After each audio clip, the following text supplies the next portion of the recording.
Magandang araw!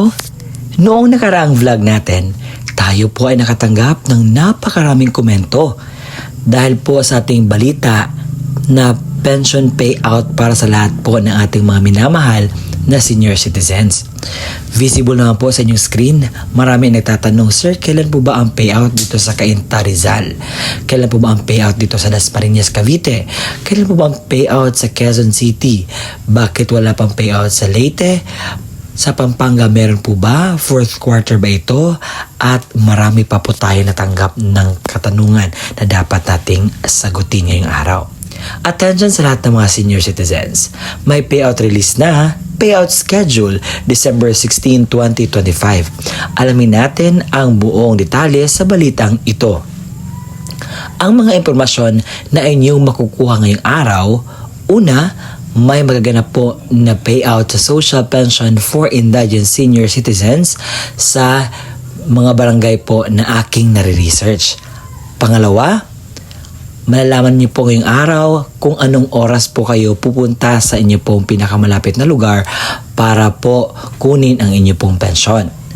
Pangatlo, malalaman niyo din po kung saang payout venue or lugar kung saan kayo pupunta para magpila at kukuha ng inyo pong pensyon. Pang-apat ay ibibigay ko sa inyo ang kumpletong detalye ng mga requirements na dapat mong i-ready. Pang-lima ay mga dagdag kaalaman patungkol po dito. Kaya naman, inaanyayahan kita na tapusin mo ang video na ito hanggang sa dulo nang sa gayon makuha mo ang punto ng video kong ito.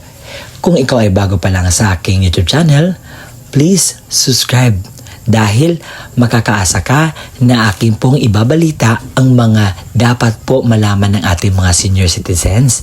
At araw-araw po ako magbabalita para po araw-araw may kalaman po ang ating mga senior citizens.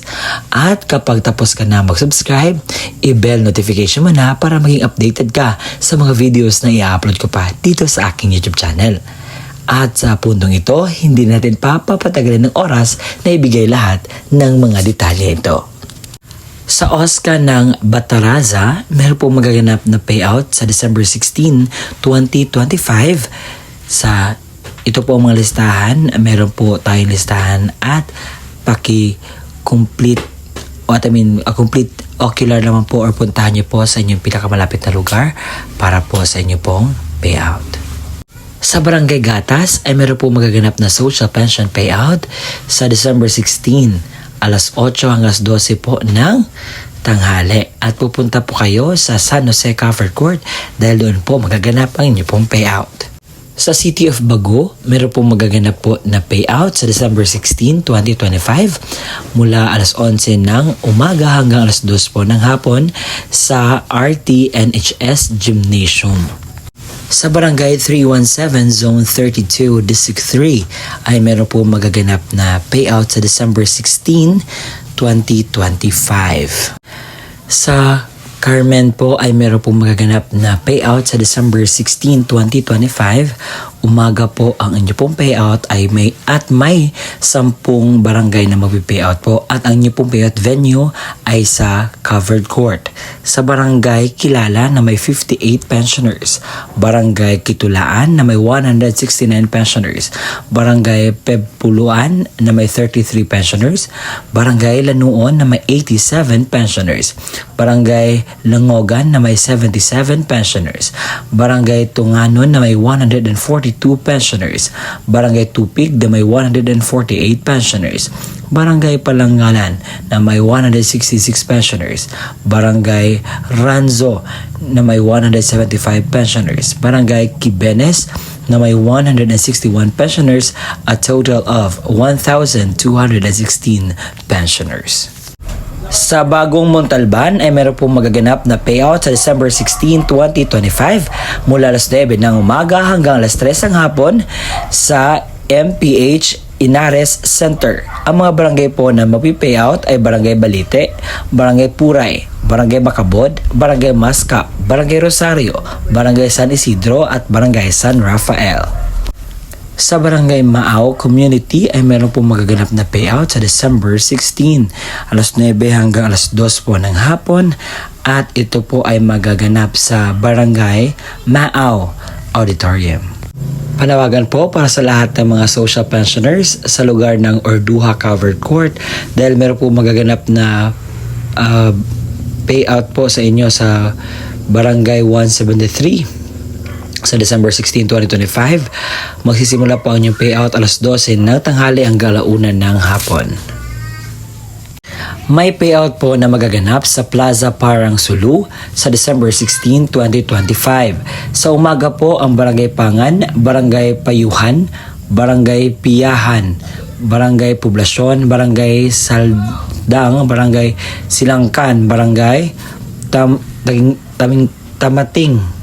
Sa hapon po ang Barangay Tikong, Barangay Tukoy, Barangay Tumangas, Barangay Wani Piangjihan at Upper Sumpanay. Sa Ormoc City po, meron po magaganap na payout sa social pension at i-mention ko po lahat ng detalye na dapat niyo pong malaman patungkol po dito. Nasa gayon ay aware kayo at medyo marami-rami din tong mga barangay na ito na mag-payout and I want you to learn from this and know the details of this. Dito po sila team. Sa team 1 sa Ruben Cañete. Ang mga barangay po na mapipayout ay Barangay Manlininaw, alas 9:10 ng umaga.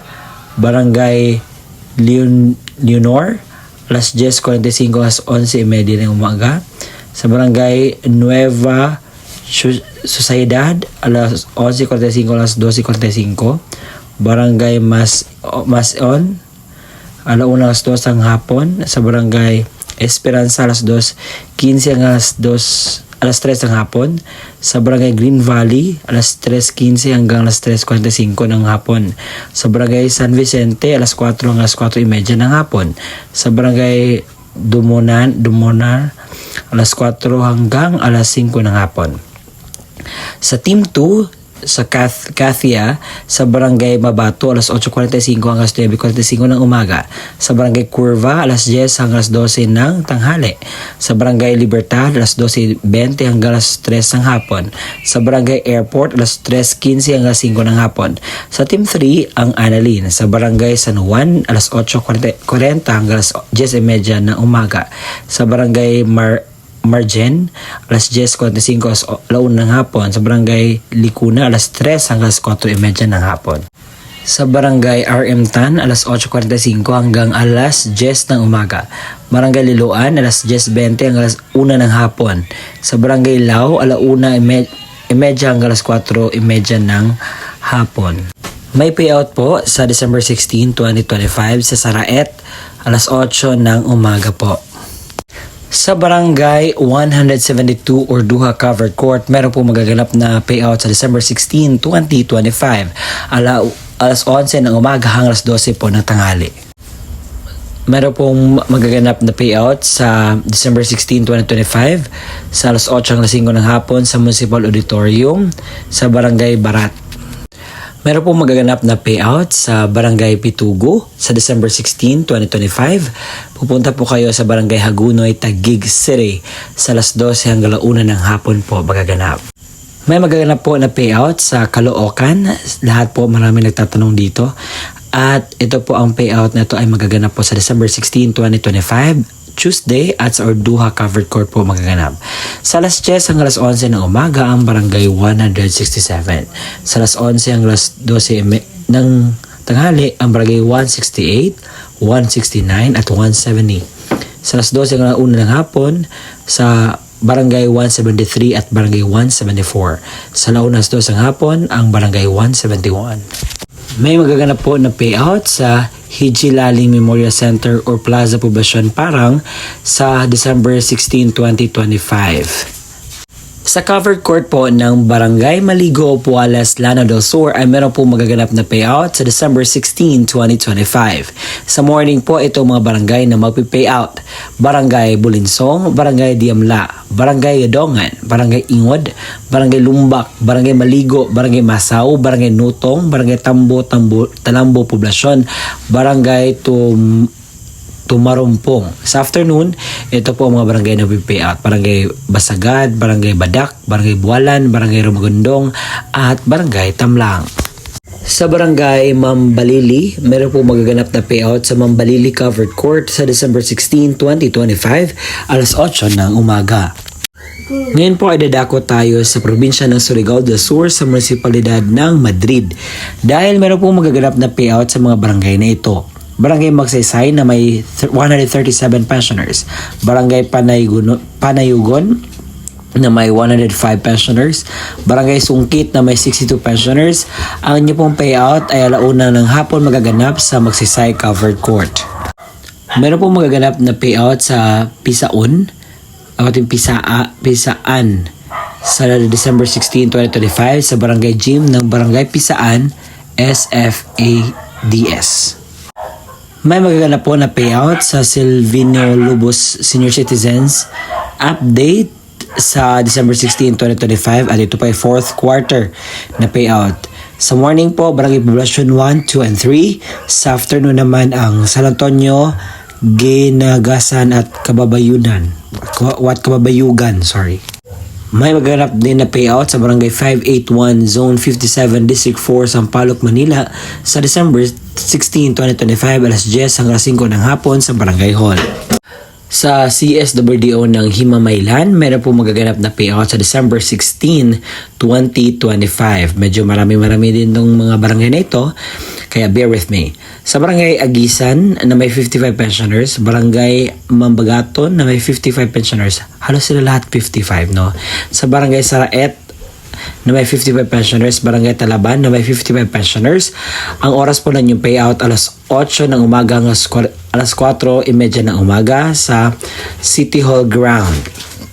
Sa Barangay Nabalian na may 55 pensioners, Barangay Kabanbanan na may 55 pensioners, Barangay Libakaw na may 55 pensioners at Barangay Kabadiangan na may 55 pensioners, alas 8 hanggang 4:30 ng hapon sa Kabanbanan Gymnasium. Sa Barangay 1, 2, 3, 4 at Karabalan, meron po magaganap na payout sa Barangay 1 Gymnasium, alas 8 hanggang 4:30 ng hapon.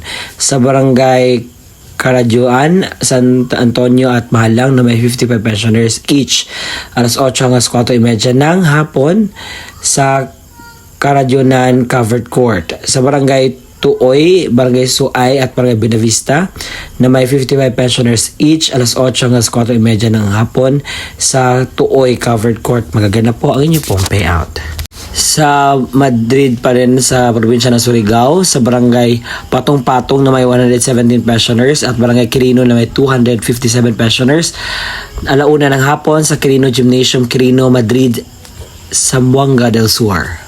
Sa Sablayan, Occidental Mindoro ay meron po magaganap na 4th quarter payout sa December 16, 2025 sa Barangay Burgos na may 92 pensioners, sa Barangay Ligaya na may 397 pensioners sa Barangay Covered Court, sa Barangay Poblacion na may 555 pensioners at Barangay Santa Luna na may 287 pensioners sa December 16 yan at alas 9 alauna ng hapon sa Barangay Covered Court po ang inyong pong payout. At yun po ang kumpletong detalye sa magaganap na payout sa December 16, 2025. Naibigay ko na po ang kumpletong lugar, balita na malaman nyo po ang payout venue, payout time. At sa mga nasasabi po, sir, legit po ba yung sinasabi mo? Opo. Dahil ang Social Pension for Indigent Senior Citizens ay isa pong ganap na batas para po sa ating mga minamahal na senior citizens. At kinakailangan po nating maging aware na meron pong batas na ginagawa ang ating gobyerno para po sa ating mga qualified senior citizens na tatanggap ng social pension. At kung gusto po malaman sa mga nagtatanong, sir, wala po ang aming lugar dyan, bakit hindi po sinali? So sa aking pagka-research po ay Ang akin lamang pong nakuha ay ito. So may mga barangay kasi na nagpo-post sila sa kanilang barangay mismo. So pwede niyo pupuntahan yun at tanungin kung ano na ba ang update sa inyong social pension for indigent senior citizens. Nang sa gayon po ay meron kayong idea, meron kayong update patungkol po sa inyo pong matatanggap na benepisyo mula sa ating gobyerno. At sa puntong ito, ibibigay ko na po ang kumpletong detalye ng mga requirements para po ready po bukas sa inyo pong payout. Kung senior citizens or beneficiaryo ang kukuha na kanyang payout, isang malinaw na photocopy or Xerox ng senior citizens ID na mayroong 3 original na pirma or thumb mark katulad sa ID ng senior citizens. Paalala, panatiling presentable ang mga dokumento, ilagay sa plastic envelope nang iwasang magusot. Huwag bilutin ang mga papel at siguraduhin pareho ang pirma o thumb mark base sa senior citizens. Kung authorized representative ng senior citizens or beneficiary ang kukuha ng pensyon, isang malinaw na photocopy ng ID ng senior citizens at lagyan na 3 original na pirma o thumb mark katulad ng nasa ID ng senior citizens. Authorization letter na nagmumula sa MSWDO, CSWDO at OSCA na mayroong original na pirma na MSWDO, OSCA, senior citizens at authorized representative. Isang malinaw na photocopy ng government-issued ID gaya ng SSS, updated PhilHealth ID, barangay ID, UMID, Voters ID, updated voter certification, updated police clearance ng authorized representative at lagyan na 3 original na pirma o thumb mark katulad ng ipapakitang ID.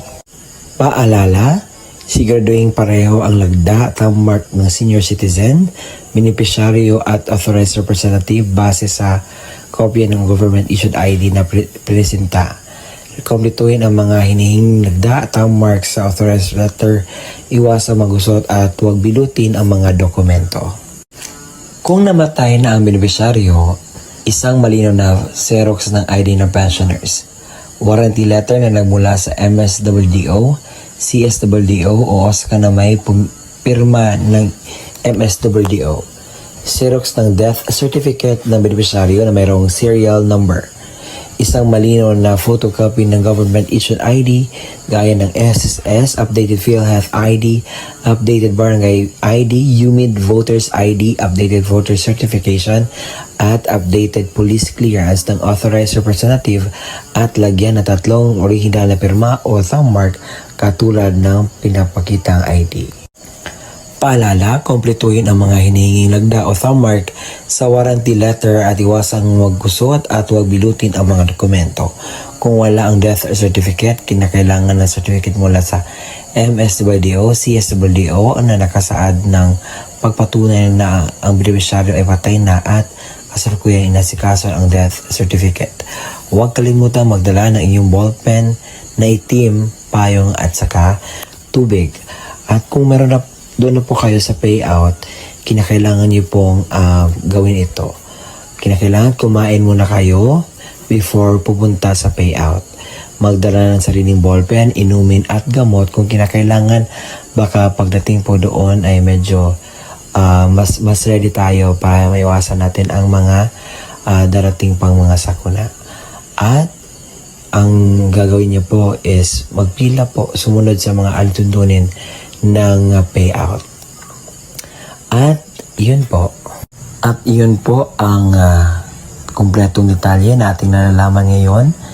Maraming salamat po sa walang sawang pagsusuporta, panunood po sa ating mga ina-upload na vlogs. Umabot na po tayo sa 70,000 subscribers. Maraming salamat po and God bless us all. Gawin natin 100K. Kaya ba? Salamat!